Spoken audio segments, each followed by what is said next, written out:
જય સિયારામ બધાને good morning. કેમ છો બધા? મજામાં? આપણો બ્લોગ જોતા હોય મજામાં જ હોય. આજે નાસ્તામાં હતું પરોઠા હતા અને અથાણું હતું, મીઠું અથાણું, કેરી, ગાજર, મરચાં એનું બધું મિક્સ અથાણું હતું અને સાથે રોટલી વઘારેલી પણ છાશવાળી અથાણું ભરમાં. પછી ચા ભેગો હતો. ચા તો હોય જ, આપણે ચા વિના અંદર ન ઉડે, ચા તો જોઈએ જ. અટાણે જો મસ્ત તાતી તાતી હવા આવે. અગાસી ઉપર આવ્યો છો. અટાણે હું જરાક વાર આવું છું અગાસી ઉપર, કેમ કે તાત પડતી હોય ને હું અગાસી ઉપર આવું ઘડીક વાર. અને આપણે ઓફિસે જવાનો ટાઈમ થઈ ગયો છે. હમણાં જાશું થોડીક વારમાં ઓફિસે.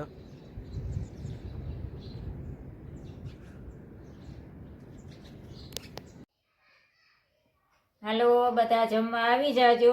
જો આજે તો છે ને રીંગણા બટેકાનું ભરેલું શાક બનાવ્યું છે, મસ્ત હો, ડેટિયા વાળું.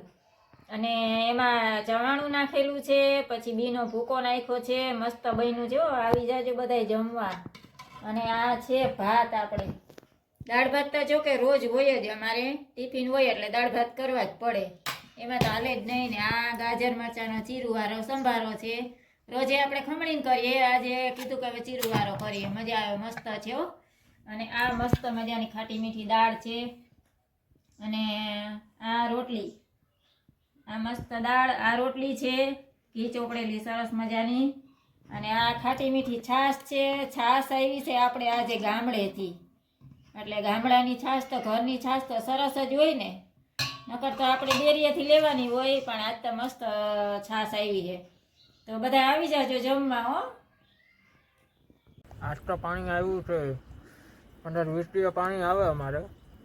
અને આજે પાણી આવ્યું છે કે ટાંકો ભરાય છે ઉપર. 750 લીટરનો ટાંકો છે, થોડોક રહ્યો છે, હજી ભરાય છે. અને હજી હેઠે પાણી ભરવાનું બાકી છે, મોટો ટાંકો ભરવાનો બાકી છે.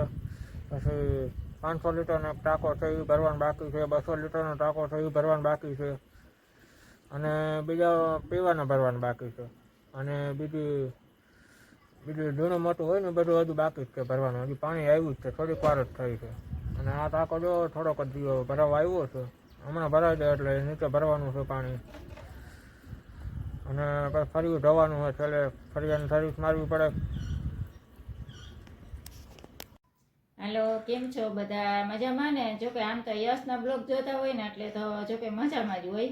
આજે તો ભાઈ અમારે પાણી આવ્યું હતું, 15 દિવસે પાણી આવે છે, એટલે 3 વાગે પાણી આવ્યું. પછી આરામે કરવો તો યશ કહેશે કે મમ્મી તું આરામ કરી લે, હું પાણી ભરી લઈશ બધું. એ કે પછી પીવાનું ભરવું હશે ને ત્યારે એ કે હું તને ઉઠાડીશ. ત્યારે યશને બધું પાણી હું ઉઠી તા તો ભરી લીધું હતું બધું. પછી આપણે ધોઈ નાખ્યું ફળિયું, મસ્ત મસ્ત અસલ ચોખ્ખું ફળિયું ધોઈ નાખ્યું. નળી મૂકી, મોટર ચાલુ હતી ને નળીથી યશ નળી પકડી રાખી અને મેં સાવણો મારીને ફળિયું ધોઈ નાખ્યું.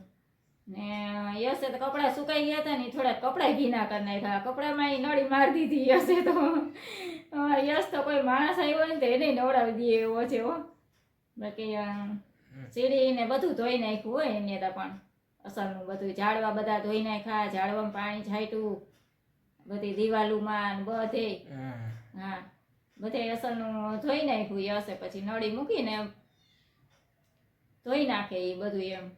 હવે વાંધો ન આવે. હવે યશ છે ને પાણી ઉપરનો ટાંકો ભરાતો હતો ને, તો જ્યાં સુધી ટાંકો ભરાય ને ત્યાં સુધી યશ ઊભો જ રહે ત્યાં.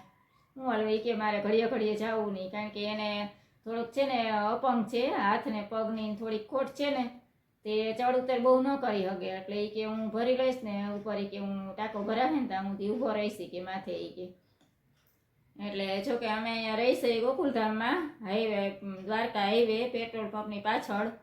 તો યશ આટલું બધું ન હાલી શકે, એને રોજે રોજ હોન્ડામાં જ લઈ જવો પડે. ગાડીમાં લઈને જાય ને તો વાંધો ન આવે, કારણ કે એના પગ છે ને એ થોડોક વાંકો છે, તે આટલું હાલી ન શકે, થાકી દે પોતે એમ. પછી એ પગ દુખે ને ડણ પડે, ચંપલ પહેરે, સેન્ડલ પહેરે.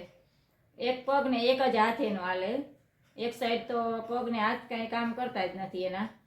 અને આમ બધી રીતે ખબર પડે, બધું સરસ આવડે બધું, પણ એક હાથ પગની થોડીક તકલીફ છે એને એમ. કે આપણે જો 2 પગે હાયલા જતા હોય ને એવી રીતના એ આપણી હારવાર ન હાલી શકે. બાકી આમ તો હર્ષદ જાય ને તો એ પગથિયા તો આપણી મોર ચડે હો, ઘાયે ઘા ચડી જાય પોતે. ઘણી વખત અમે તો ટ્રાય કરી છે કે આપણે એમ થાય કે એ પડી જશે પણ કુદરતી હરસિદ્ધિમાની દયા છે ને એટલી તો હર્ષદ જાય ને તોય પગથિયા ચડી જાય. પછી દ્વારકા જાય તો આટલી ભીડ હોય ને તો એ 56 સીડી પોતે એકલો ચડી જાય એમ. ઘાયે ઘા ચડે પગથિયા, વાંધો ના આવે, સરખે સરખા હોય ને એટલે ચડી જાય. બાકી જો ઊંચા નીચે હોય ને તો હારે રહેવું પડે, હાથ પકડવો પડે, પગ જરાક ઓલો રહ્યો એટલે તો પડવાની બીક રહે. અને દ્વારકા તો જો કે જાય એટલે આવું માણસ જોવે ને એટલે અમે વાળા માણસો એને જગ્યા જ આપી દઈએ કે એને પેલા જવા દઈએ એમ. મંદિરમાં એ દર્શન કરવા બધા આવડી ભીડ હોય ને તો એ આગળ જઈને પોતે એકલો દર્શન કરી આવે જઈને. તો હર્ષદ તો કઈ એટલી બધી ભીડ ન હોય ત્યારે હોય, પણ એમ કે અમે પરમ દિવસે ગયા હતા ત્યારે તો નહોતી એટલી.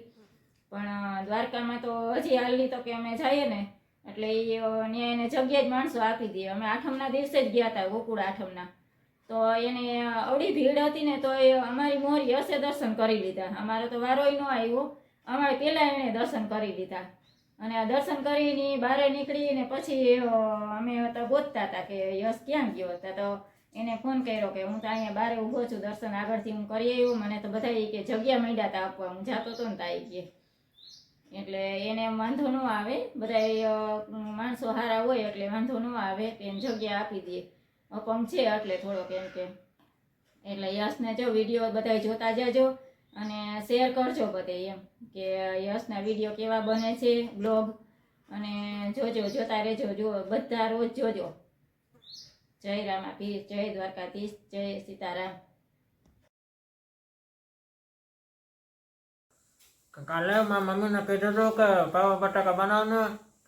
આજે મેં પૂછ્યું પાવા બટાકા કે બનાવ્યા છે યશ કે. કાલે કીધું હતું એને બનાવ્યા આજે. અને બીજું છે ખાટી ખાટી છાશ. આવી જાઓ બધા પાવા બટાકા ખાવા. બાકી કેમ છે મારા કલેજા, મજામાં?